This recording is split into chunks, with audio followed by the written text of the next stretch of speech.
Los SUV dominan el mercado. Te puede gustar o no, pero es una realidad. Es la prueba de que se han ganado el interés de los consumidores y muchas marcas se disputan el privilegio de haber sido las primeras. ¿El privilegio? ¿Qué privilegio ni qué narices? Nosotros vamos a buscar al culpable. Y os lo adelanto, el desenlace de este vídeo puede herir la sensibilidad del espectador. Avisados quedáis. Bienvenidos a Garaje Hermético. Enciérrate con nosotros.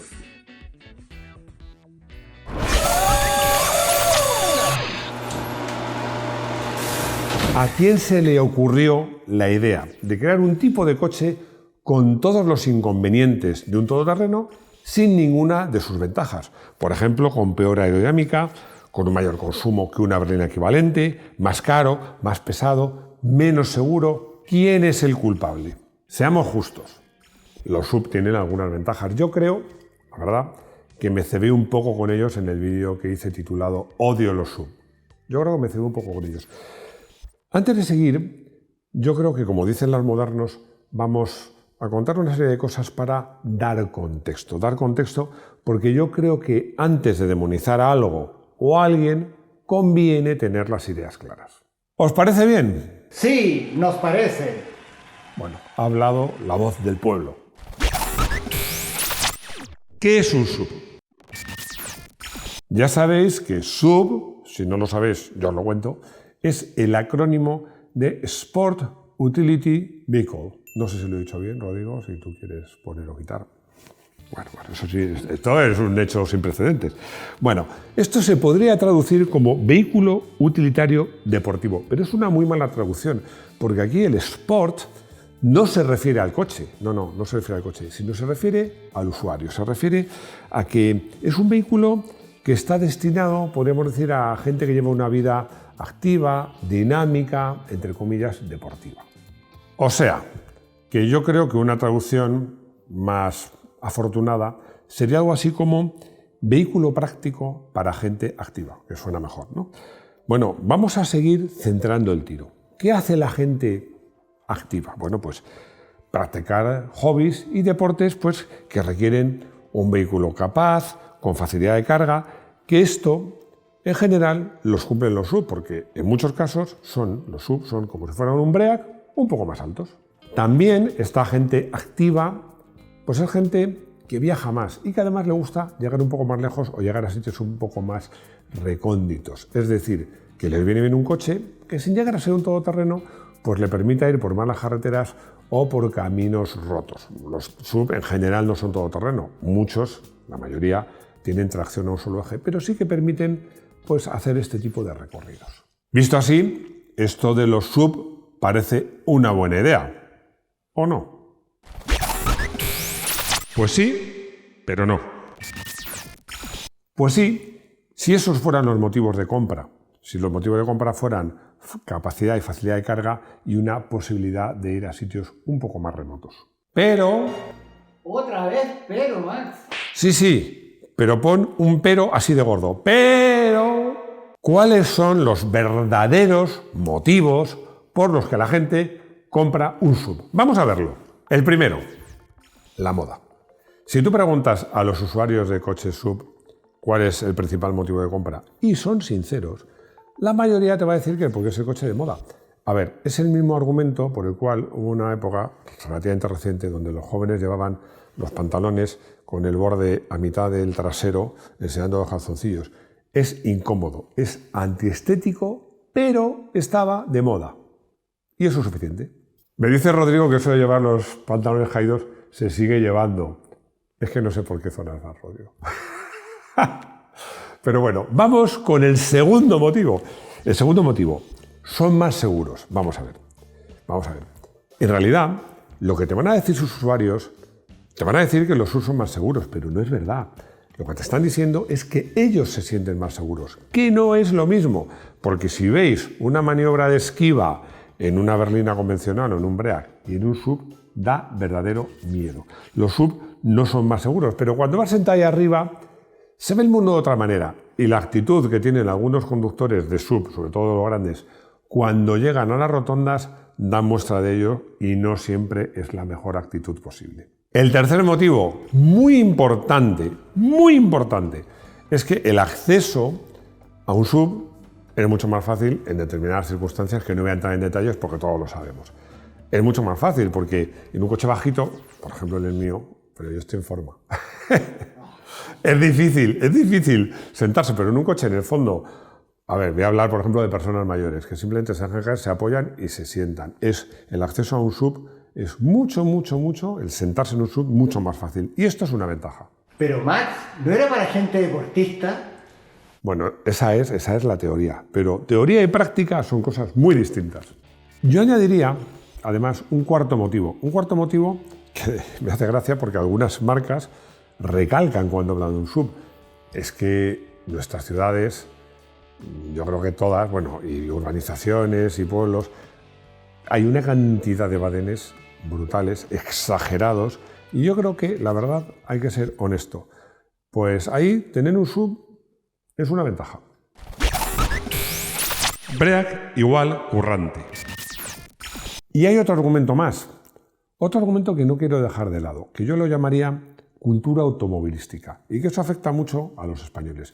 Es que en España, pues los coches, llámalos familiares, BREAC, como tú quieras, pues se identificaban con coches de currantes, de que tenía un trabajo por su cuenta, un fontanero, pintor, albañil, lo que tú quisieras, que tenía un coche BREAC porque lo utilizaba entre semana para trabajar y el fin de semana para ir con la familia.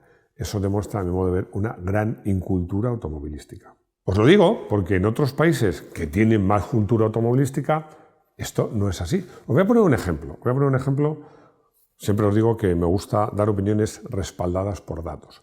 Cuando salió el Ford Escort BREAC, que tenía un nombre para mí muy bonito, Nomad, pues era un coche que en Alemania, creo recordar que en torno al 80% de las ventas del Escort eran del Nomad, eran del BREAC, que era muy bonito.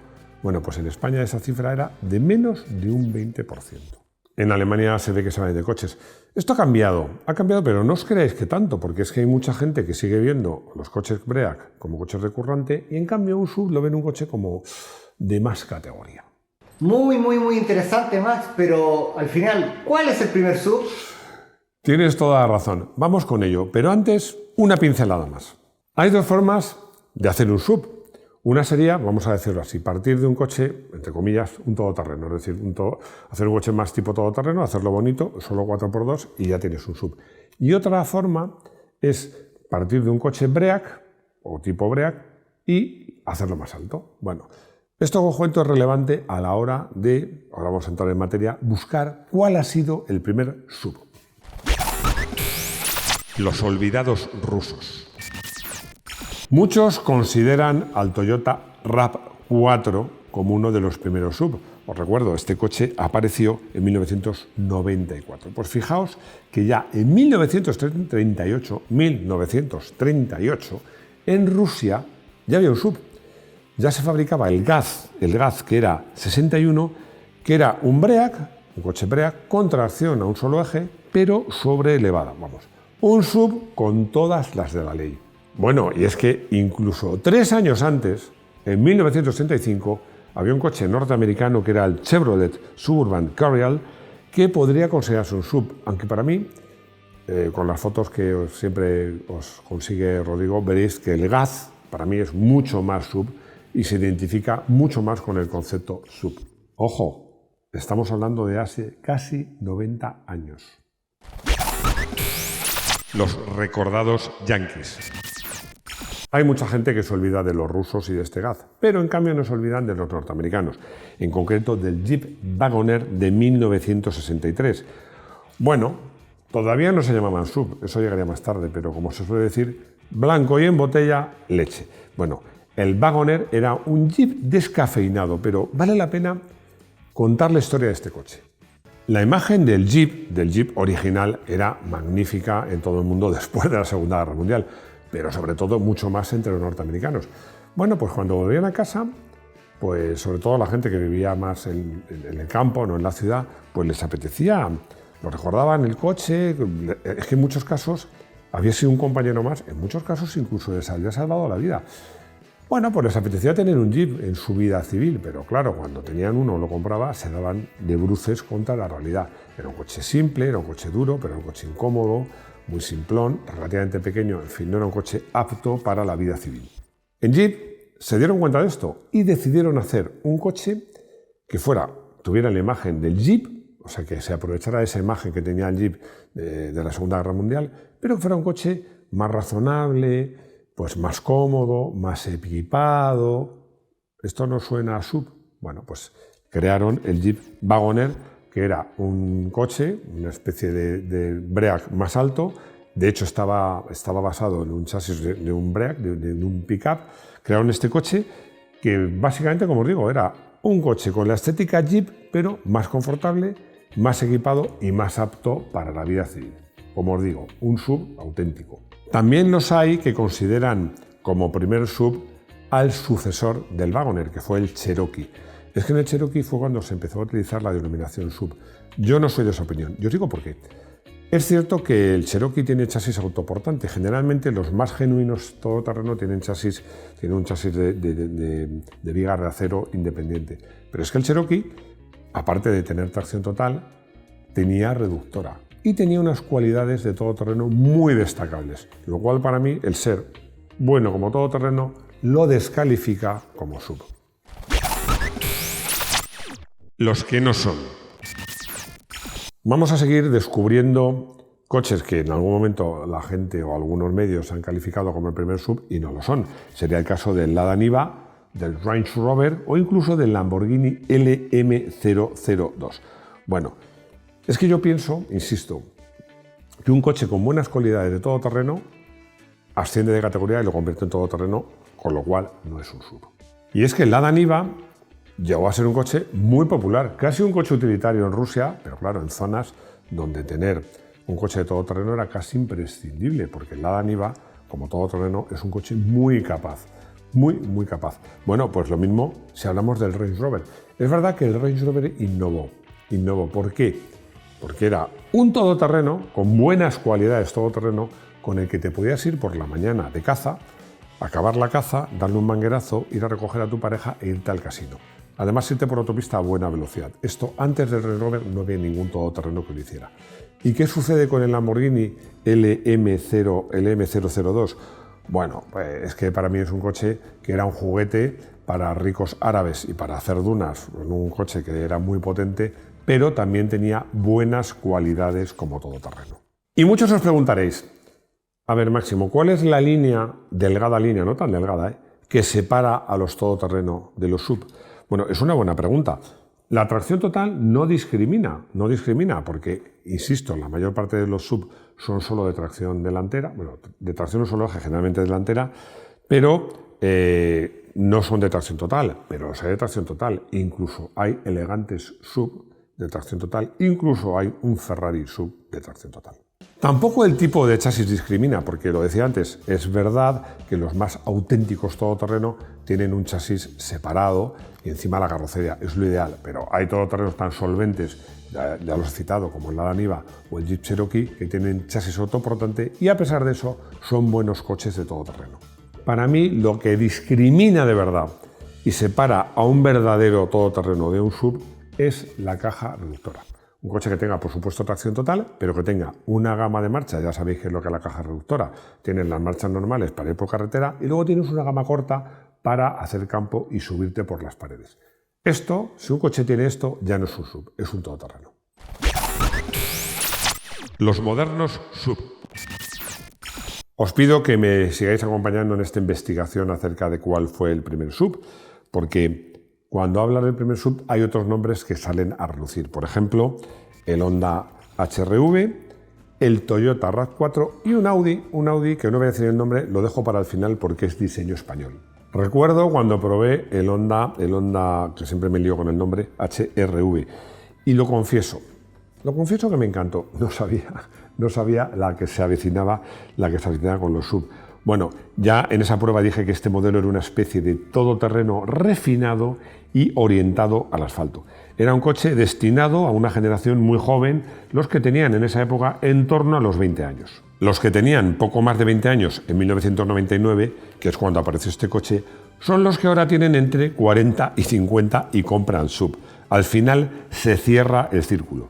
El HR-V es un coche generalmente olvidado, pero ya sabéis que en Garaje Hermético tenemos buena memoria. Y siempre que se habla de los primeros SUV aparece el Toyota RAV4, aparecido en 1994. Contaba con tracción total y la verdad es que por caminos, incluso aunque fuesen muy rotos, era una verdadera máquina. Sobre todo la primera versión de 3 puertas, que era muy corto y ligero.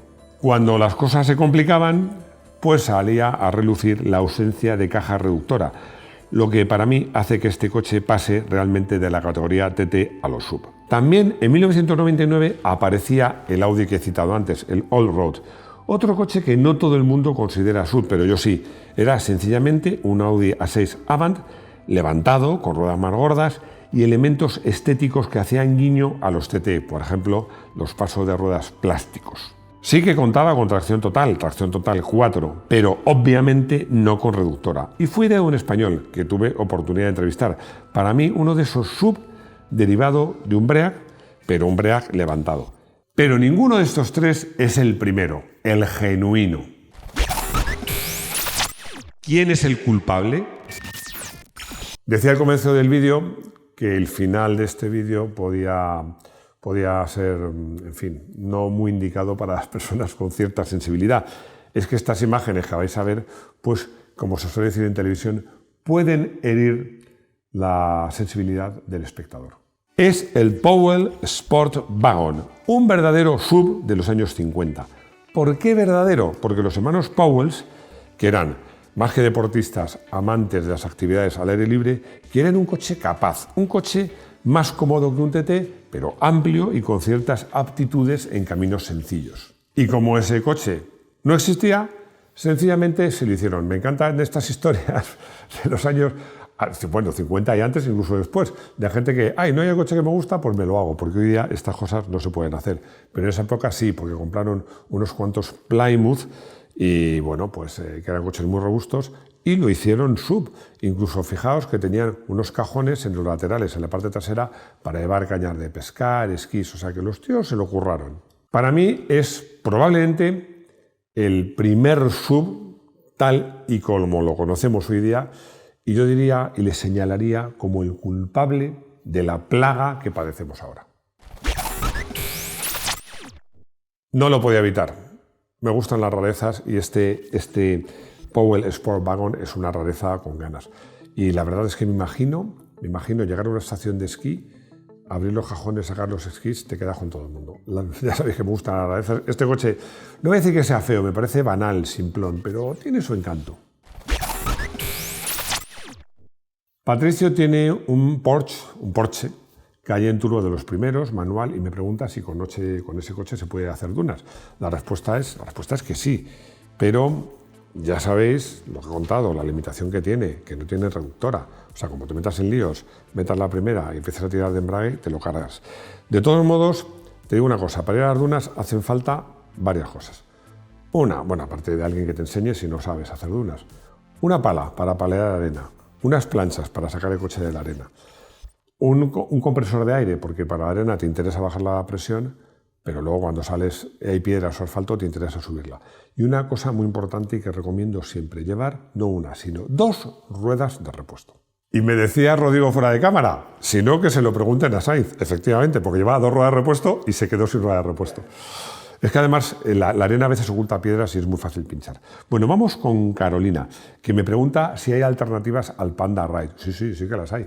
Hay varias, además. Bueno, el Panda Ride es muy recomendable, pero tienes también la 4L Trophy, la Maroc Challenge. Bueno, y si salís de España, tienes el Spain Ride Classic, que es una prueba de regularidad de coches clásicos que se hace en España, que está muy bien organizada, que yo he hecho en una ocasión, la recomiendo mucho. Y bueno, no oculto que el organizador es amigo mío, pero es que de verdad que vale la pena. Y llegamos al final de este vídeo donde hemos encontrado el culpable de la plaga de SUV. Bueno, es una broma porque el pobre Powell Sport Wagon pues no tiene culpa de nada, pero bueno, yo creo que sí que es el primer SUV de verdad. Y nada más, como siempre, daros las gracias por estar ahí, suscribiros, comentar, por haceros miembros, por compartir el vídeo. Y ya sabéis que lo más importante es vernos aquí de nuevo en nuestro garaje hermético. Hasta pronto.